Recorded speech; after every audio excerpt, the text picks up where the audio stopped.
नमस्कार। संसद टीवी की विशेष प्रस्तुति में आप सभी दर्शकों का बहुत बहुत स्वागत है। मैं हूं सुरेंद्र कुमार।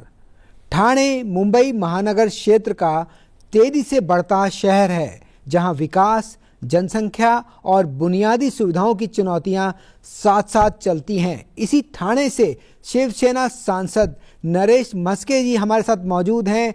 संसद टीवी पर सर आपका बहुत बहुत स्वागत है। नमस्कार। नगर निगम जय महाराष्ट्र। जय महाराष्ट्र सर। मेरा पहला सवाल, ठाणे से शुरू हुई आपकी ये राजनीति और ये जो सफ़र रहा, कैसा सफ़र रहा? नगर पालिका से शुरुआत हुई और आज संसद में उस क्षेत्र की बुनियादी समस्याओं को उठा रहे हैं। कैसे देखते हैं अपने सफ़र को? मेरा राजनीतिक करियर स्टूडेंट ऑर्गेनाइजेशन से हुआ। मैं शिवसेना की जो स्टूडेंट ऑर्गेनाइजेशन थी, भारतीय विद्यार्थी सेना, उसी का काम करता था। यूनिवर्सिटी इलेक्शंस ये भी मैं लड़ चुका हूँ और उसके बाद में थाना कॉरपोरेशंस, सभागृह नेता, स्टैंडिंग कमेटी चेयरमैन, थाना का मेयर, ये करते मैं खासदार तक, लोकसभा का इलेक्शन तक मैं आया। बेसिकली मैं संगठन में काम करने वाला एक लड़का था। स्टूडेंट ऑर्गेनाइजेशन से पार्टी का काम करना चालू किया, शिवसेना पार्टी का काम शुरू किया और काम करते करते 4 बार नगर सेवक, बाद में 7 साल सभागृह नेता, 1 साल स्टैंडिंग कमेटी चेयरमैन और 2.5 साल थाना का मेयर और बाद में लोकसभा का सांसद, हमारे यहाँ खासदार बोलते हैं, चुनाव लड़ा और खासदार करके सबसे भारी वोटों से चुन के आया। जी, आपने कहा आपने छात्र राजनीति से इसकी शुरुआत की थी, तो यानी कि युवाओं में आप लोकप्रिय हैं। आपने नगर पालिका की बात की, नगर निगम की बात की, तो आप ज़मीनी नेता तो रहे हैं। ऐसे में ये जानने की ज़रूरत है कि किस तरह से ज़मीनी जो विषय रहते हैं उनको आप लगातार उठाते रहें, उनकी समस्या को भी सुलझाते रहें। लेकिन अगर हम बात करें संसद की, जो मुख्य काम है कानून बनाने का, ऐसे में क्या फ़र्क महसूस करते हैं स्थानीय निकायों में और केंद्र की राजनीति में? देखो, केंद्र की राजनीति और कॉरपोरेशन की राजनीति बहुत बड़ा फ़र्क है। लेकिन हम मेंबर ऑफ पार्लियामेंट है तो भी रास्ते पे उतर के हमें काम करना पड़ता है। रास्ते पे हम लोग नहीं उतरेंगे, काम नहीं करेंगे तो फिर अगले बार चुन के नहीं आते हम लोग। ये सिर्फ कहने की बात है कि मेंबर ऑफ पार्लियामेंट सिर्फ कायदा कानून के लिए जाता है, वो बनाने के लिए सिर्फ काम करता है।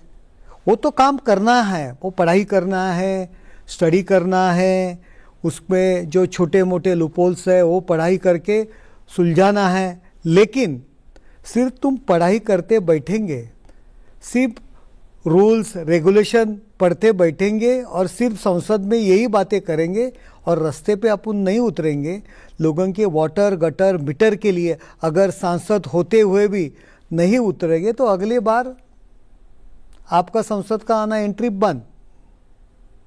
इसीलिए दोनों काम करने पड़ते हैं। खासदार जो मेंबर ऑफ पार्लियामेंट आता है, हमारे यहाँ खासदार कहते हैं, सांसद को दोनों सब काम करना पड़ता है। हमारे महाराष्ट्र की राजनीति पे सब काम करना पड़ता है। मेरे सामने बहुत ऐसे उदाहरण है कि दिल्ली में उन्होंने बहुत अच्छा काम किया।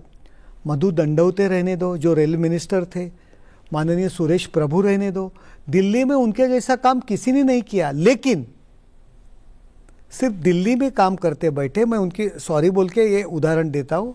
लेकिन जब आगे आने का था, लोकसभा के लोगों के इलेक्शन में अब हम लोग जब जाते हैं तो लोगों में दिखना पड़ता है, लोगों में काम करना पड़ता है, तो ही वापस लोकसभा के काम के लिए चुन के आ सकता है, नहीं तो नहीं आ सकता। जी, अगर हम बात करें जिस तरह से आपने बताया, काम लगातार करना ही पड़ता है। जो समस्याएं हैं या प्राथमिकताएं हैं आपकी रही निकाय चुनावों के दौरान, राज्य की बात करें तब, और केंद्र में बतौर सांसद, ये दोनों भूमिकाएं अलग रही हैं, दोनों की समस्याएं या चुनौतियां अलग रही हैं। तो आपकी बतौर सांसद क्या प्राथमिकताएं रही हैं अपने क्षेत्र को लेकर? क्योंकि जब आप नगर सेवक की आपने बात कही, उस भूमिका में थे तो क्षेत्र सीमित था, बतौर सांसद होने के नाते अब क्षेत्र बढ़ गया है, उसमें विधानसभाएं भी ज़्यादा हैं। कितनी विधानसभाएं हैं, कितने जिले हैं, और हम बात करें जो भूमिका है वो कितनी महत्वपूर्ण और कितनी बदली है? मेरे यहाँ 3 कॉरपोरेशन का एरिया है।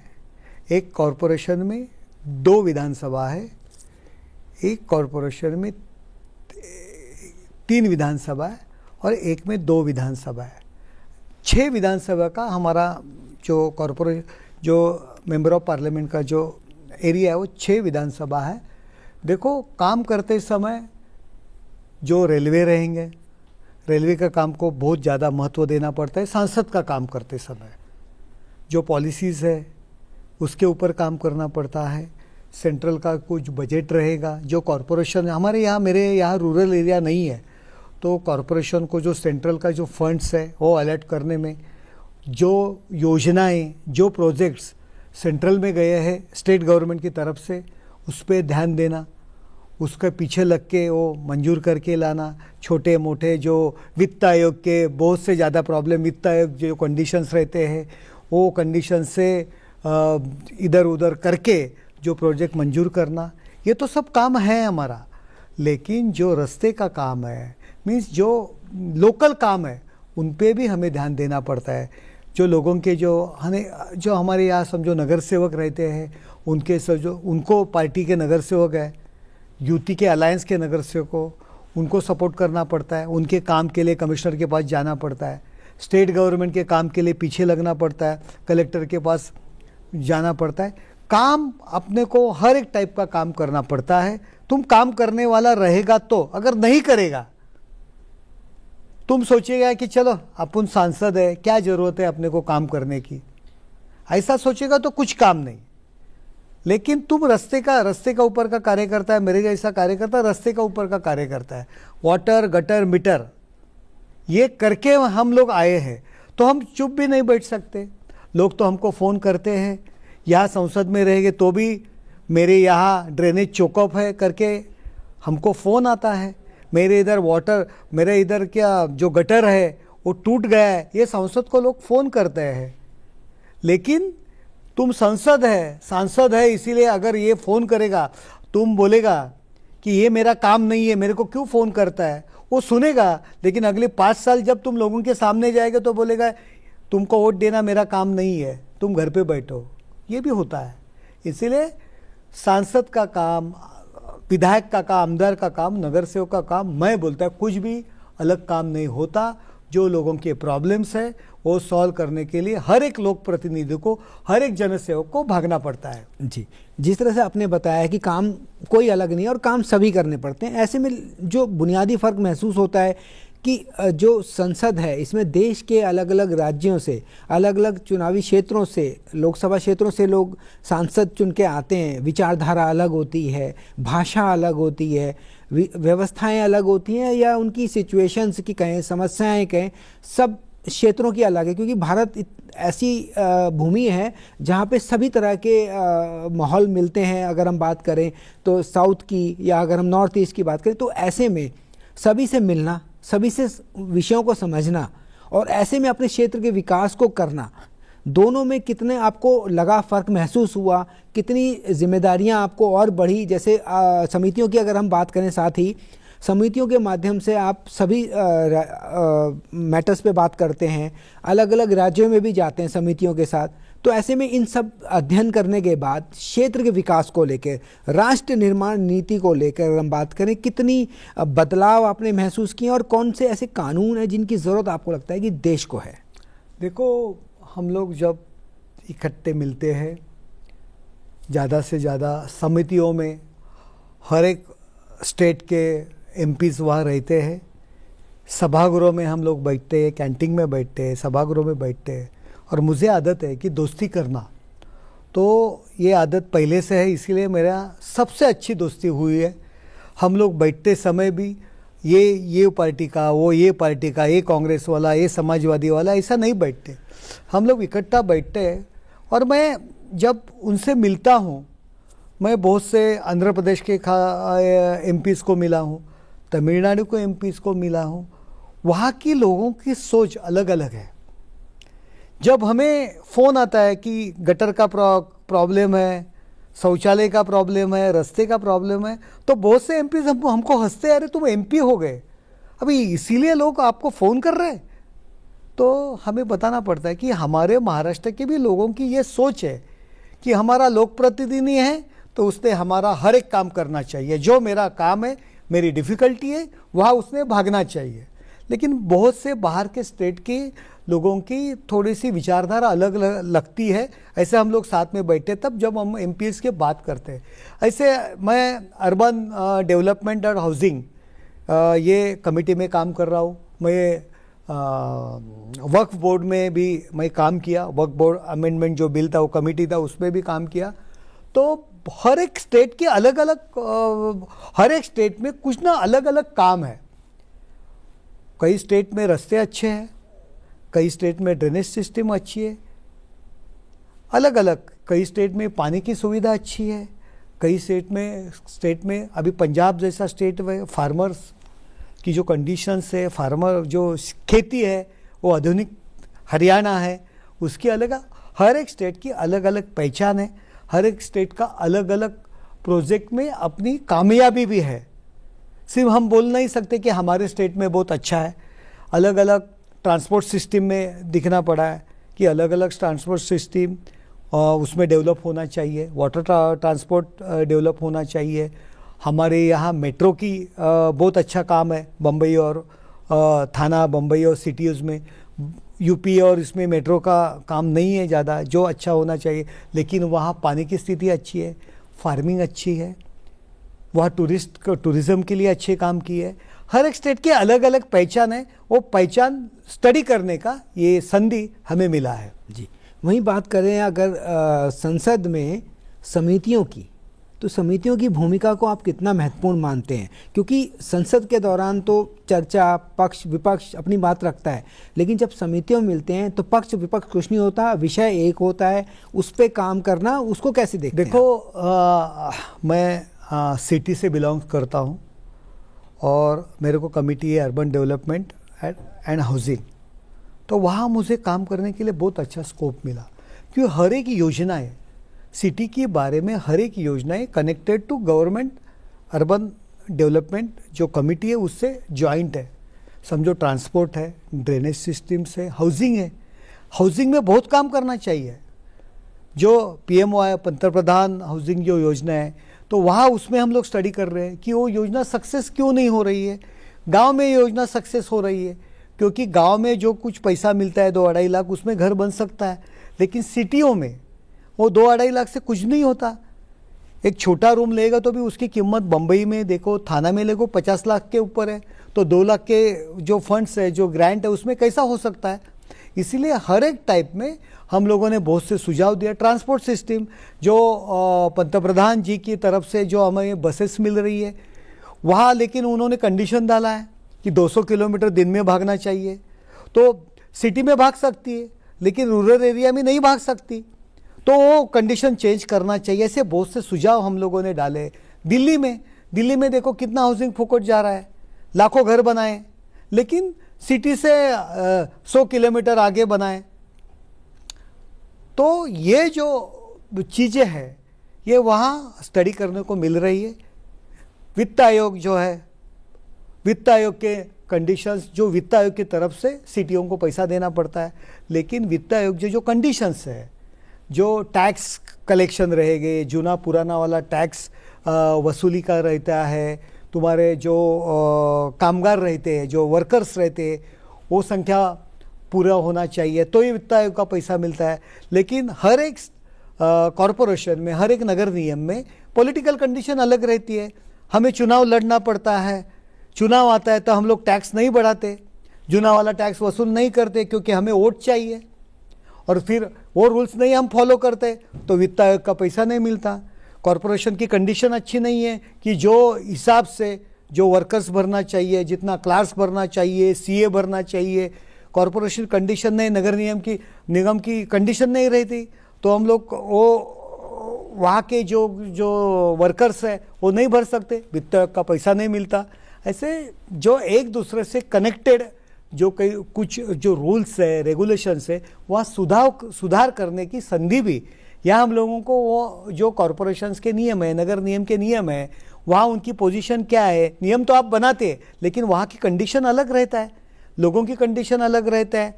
तो वहाँ सुधारने के लिए यहाँ हमें मौका मिला है सांसद करके, हमारे जो नगर नियम है, हमारा जो कॉरपोरेशंस है, उसके जो कुछ प्रॉब्लम्स है यहाँ हम लोग पेश कर सकते हैं, इसीलिए वो नियम में सुधारना करने की मांग कर सकते हैं।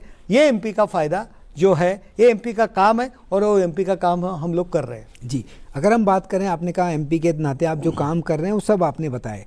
एक सांसद की भूमिका अगर हम देखें तो केंद्र और राज्य के बीच में एक महत्वपूर्ण कड़ी की तरह काम करता है। केंद्र की योजनाओं के माध्यम से हो चाहे राज्य की योजनाओं के माध्यम से हो, अपने क्षेत्र का विकास उसकी पहली प्राथमिकता है। ऐसे में केंद्र और राज्य की वो कौन सी महत्वपूर्ण योजनाएं जो आपके क्षेत्र विकास के लिए बहुत ज़रूरी हैं, प्राथमिकताएं आपकी क्या हैं, और ठाणे जो इतना बिजी शहर है जिसकी बात करें तो ट्रैफिक और परिवहन की जो स्थिति है उसको लेकर आप क्या काम कर रहे हैं? देखो, कौन सा भी शहर रहेगा, कौन सा भी छोटा गांव रहेगा, वो भी डिपेंड आता है वाटर, गटर और मीटर के ऊपर।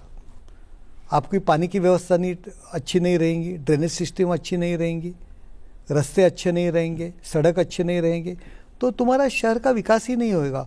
और ये सब योजनाएं स्टेट की तरफ से सेंट्रल में आती है। अमृत योजना है, अमृत योजना में अच्छा पैसा आना चाहिए। स्मार्ट सिटी योजना जो शुरू की थी वो योजना बंद हो गई, लेकिन वहाँ से जो अधूरे प्रोजेक्ट है वो पूरा करने के लिए सेंट्रल गवर्नमेंट पैसा देना चाहिए।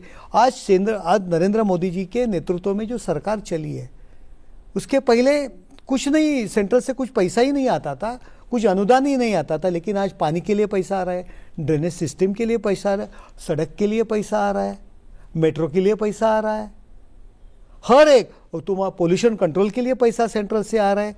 हर एक योजना में, हर एक काम में सेंट्रल का पैसा आ रहा है और हम ज़्यादा से ज़्यादा कोशिश कर। हमारे यहाँ तो जो सेंट्रल गवर्नमेंट इंटरनल मेट्रो के लिए थाना में first internal metro central government की तरफ से काम शुरू हुआ है। अभी हजारों 1200 1300 हजार करोड़ रुपया सेंट्रल गवर्नमेंट से हमें आ रहा है। सेंट्रल गवर्नमेंट का प्रोजेक्ट है इंटरनल मेट्रो, सेंट्रल गवर्नमेंट कर रही है। उसके लिए हम लोगों ने भी फॉलोअप किया। हमारे मुख्य नेता एकनाथ शिंदे साहब रहने दो, हमारे सीएम देवाभाऊ फडणवीस रहने दो, हम लोग पीछे लग के, जो हमारे यहाँ ट्रिपल इंजन की सरकार है, हम लोग ट्रिपल इंजन की सरकार बोलते हैं। सेंट्रल में सरकार है, स्टेट में हमारी सरकार है।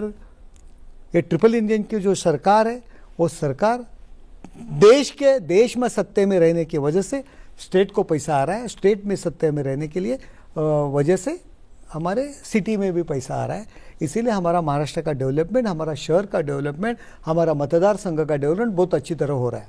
जी, आपने बताया डेवलपमेंट तेज़ी से हो रहा है। ऐसे में अगर हम बात करें तेज़ विकास और पर्यावरण के बीच में संतुलन, इसको आप कैसे देखते हैं? क्योंकि संसद में इस तरह के विषय लगातार उठते हैं, क्योंकि पर्यावरण एक आज की बहुत बड़ी चुनौती है। वहीं विकास की भी ज़रूरत है देश को, और तेज़ विकास शहरों में तेज़ी से हो रहा है। वहीं अगर हम बात करें 2047 के विकसित भारत के लक्ष्य को हासिल करने के लिए, तो ये तीनों चीज़ों के बीच में संतुलन कैसे बिठाया जाए और ठाणे को कहाँ पाते हैं आने वाले 5 सालों में? देखो, पर्यावरण संतुलन बहुत इम्पोर्टेंट मुद्दा है।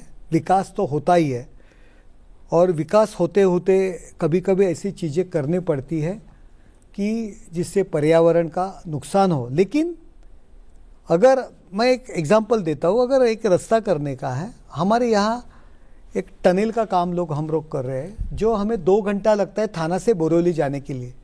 लेकिन वो टनल अगर बनेगा, जो डोंगर कहते हैं तो टेकड़ी कहते हैं, वो टेकड़ी से टनल अगर हम लोग निकालेंगे तो 20 मिनट में हम लोग बोरिवली पहुँच सकते हैं। अभी वो भी काम की ज़रूरत है, वो काम की ज़रूरत है, लेकिन वहाँ पेड़ काटने पड़ेंगे। तो पेड़ काटने पड़ेंगे, पर्यावरण का तो ह्रास होने वाला है। लेकिन अगर हम लोग जो 1000 पेड़ काटने वाले हैं, तो हम लोगों ने 50,000 पेड़ लगाने चाहिए। ये बैलेंस हम लोग करना चाहिए। अगर ये बैलेंस हम लोग नहीं करेंगे तो पर्यावरण का नुकसान होएगा। हम लोगों ने आज समझो 5-10 हजार पेड़ कटने वाले हैं, तो हम लोगों ने लाखों पेड़ लगाए हमारे कॉरपोरेशन की तरफ से। ये तो बैलेंस तो करना पड़ेगा। रास्ते के ऊपर से अगर तुमको एक मार्ग बनाने का है, 50 फुट का रास्ता है, 30 फुट का रास्ता है, तुमको 50 फुट का रास्ता करने का है, लोगों को ईजी गाड़ियाँ जाने के लिए, चलने के लिए। तो अगर उसमें 20 पेड़ जो बीच में आ रहे, 20 पेड़ काटने के हैं तुम्हें, अगर वो तुम वहाँ दूसरी जगह शिफ्ट करो, वैसे के वैसे पेड़ आने दो, लेकिन वो 20 पेड़ की जगह 200 पेड़ अगर तुम लगाएंगे तो वो बैलेंस हो जाएगा। ये पर्यावरण का संतुलन करके हम लोगों ने डेवलपमेंट करना चाहिए। सिर्फ पर्यावरण पर्यावरण करते बैठेंगे, देखो ऐसे बहुत से प्रॉब्लम्स है। जो फॉरेस्ट के जो रूल्स है, बहुत जगह फॉरेस्ट फॉरेस्ट फॉरेस्ट करके बैठे हैं, लेकिन वो फॉरेस्ट की वजह से डेवलपमेंट नहीं हो रही है। पेड़ काटने के हैं, फॉरेस्ट के अंदर से रोड निकलने हमारे यहाँ घोड़बंदर करके रोड है, 2 घंटा हमें ट्रैफिक में लगता है, फॉरेस्ट परमिशन नहीं देती है। एक 20 फुट का रोड बनाने का है, अगर 20 फुट का रोड बनाएंगे तो 2 घंटे का जो ट्रैफिक बचने वाला है, फॉरेस्ट वाले परमिशन नहीं देते पर्यावरण के नाम पे। लेकिन लोगों का इतना आवर्स ख़त्म हो रहा है। हम लोग उनके बोले कि 20 अगर तुम्हारे 2000 पेड़ कटने वाले तो 2 लाख पेड़ हम लगाते हैं, वही पेड़ वैसे ही हम लोग रीप्लांट करते हैं। लेकिन जो बहुत से ऐसे रूल्स है, वहाँ थोड़ी फार चेंजेस आना चाहिए। डेवलपमेंट की भी ज़रूरत है और पर्यावरण बैलेंस करने की भी ज़रूरत है। वहीं अगर हम बात करें, सवाल ये भी था कि 2047 प्रधानमंत्री नरेंद्र मोदी का लक्ष्य है कि विकसित भारत के लक्ष्य को हासिल किया जाए। आप ठाणे को कहाँ पाते हैं उस लक्ष्य को हासिल करने में? देखो जी, आज ही नरेंद्र मोदी जी ने जो आज का जो बजट है 2047 का, जो डेवलपमेंट के लिए जो आगे जा रहा है, उसका एक नींव रखा है उन्होंने। आज के बजट, आज ही उन्हें हमें आज मार्गदर्शन किया। हम थाना पूरी तरह उनको कोऑपरेट करने के लिए, हमारे कॉरपोरेशन, सिर्फ थाना में 3 कॉरपोरेशन है, तीनों कॉरपोरेशंस ये प्रधानमंत्री जी का लक्ष्य पूरा करने के लिए हम लोग तैयार हैं। पर्यावरण का बैलेंस करके डेवलपमेंट की तरफ जाने के लिए हम लोग तैयार हैं। एजुकेशन हब मेरे कॉन्स्टिट्यूंसी में हो रहा है। हमारे यहाँ जो छोटे छोटे जो इंडस्ट्रीज़ है, MIDCs है, वहाँ छोटे छोटे इंडस्ट्री को हम लोग बढ़ावा दे रहे हैं। हमारे यहाँ हम लोग जो परिवहन के लिए जो रास्ते लगते हैं, ब्रिजेस लगते हैं, सब लोग हम लोग कॉरपोरेशन की तरफ से, हमारा सिडको है एजेंसी है, MIDC है, MSRDC है, ये चारों डिपार्टमेंट से हम लोग मिलजुल के ये डेवलपमेंट की ओर चल रहे हैं। लोगों को रोज़गार देने के लिए चल रहे हैं। हमारे यहाँ रीडेवलपमेंट को हम लोग ज़्यादा महत्व दे। जो छोटे छोटे 150-180 स्क्वायर फुट के घर है, अच्छे बनाने के लिए हम लोगों ने, गवर्नमेंट ने पॉलिसीज़ रखी है। 180 का घर, 200 स्क्वायर फुट का घर, आज 350 स्क्वायर फुट का घर हम लोगों को फ्री दे रहे हैं। इजी रहने के लिए, संतुलित रहने के लिए, फैमिली बढ़ती है। जो प्रधानमंत्री जी ने जो योजना अपने मन में रखी है, भारत देश आगे जाने के लिए जो मन में सोची है, वो पूरी सब योजना का वो लक्ष्य पूरा करने के लिए हमारे तीनों कॉरपोरेशन, हम लोग उनको शब्द दिया है, हम लोग उसके लिए काम कर रहे हैं। जी, अगर हम बात करें अब तक के आपके कार्यकाल की और 5 साल के बतौर सांसद की, क्या उपलब्धियां अब तक के कार्यकाल में आपकी रही हैं और क्या लक्ष्य है आने वाले समय के लिए? देखो, आने वाले समय में लक्ष्य तो मेरे यहाँ मेरा तीनों जो कॉरपोरेशन एरिया है, वहाँ रेलवे में बहुत अच्छा सुविधाएं हम लोगों ने स्टेशन पे दी है। रेलवे की संख्या हम लोग बढ़ा रहे हैं। एक जो वाशी करके है, जो न्यू बॉम्बे, नवी मुंबई कहते हैं, वहाँ का सिडको ने वो रेलवे स्टेशन बिल्ड किया। रेलवे और सिडको के बीच में थोड़ा सा अनबन चल रही है, वो दोनों को इकट्ठा बिठा के वो सॉल्व करने की हम लोग कोशिश करें। मेरे यहाँ एयरपोर्ट बना है, न्यू एयरपोर्ट का काम चालू है। जो केंद्र की योजनाएं वो पूरे कॉरपोरेशन में, तीनों कॉरपोरेशन में सक्सेस करने के लिए जी जान से हम लोग कोशिश कर रहे हैं और हम लोग 100% वहाँ हम लोग रिजल्ट दे रहे हैं। जी, तो संसद टीवी को आपने समय दिया सर, उसके लिए बहुत बहुत धन्यवाद। अपना अनुभव आपने साझा किया और अपने अनुभव के आधार पर आपने बताया क्या आपके लक्ष्य हैं, क्या उपलब्धियां रही हैं और किस तरह से आप अपने क्षेत्र के विकास को लेकर आगे बढ़ रहे हैं। यही लक्ष्य है। जिस भरोसे से लोगों ने मुझे चुन के दिया, सबसे भारी वोट से देश में जो पहले 10 सीट है, जो सबसे ज़्यादा मार्जिन से चुन के आए, उसमें मेरी सीट है। लोगों ने जिस तरह से मुझे भरोसा रखा है, जिस भरोसे से मुझे चुन के दिया है, उनका भ्रम निराश नहीं होना चाहिए कि हम लोगों ने गलत आदमी चुन के दिया, मेरा वोट फुकट गया, इसको वोट नहीं देना चाहिए, ये मन में उनका आना नहीं चाहिए। इसी तरह का काम करना, यही मेरा एक लक्ष्य है। जी, संसद टीवी से बात की, आपका बहुत बहुत धन्यवाद जी। तो नगर निगम से संसद तक का सफर अनुभव को व्यापक दृष्टि देता है। अब देखना यह होगा कि ठाणे का यह शहरी अनुभव संसद की नीतियों में कितनी मजबूती से झलकता है। संसद टीवी की इस विशेष प्रस्तुति में इतना ही। मुझे दीजिए इजाजत। नमस्कार।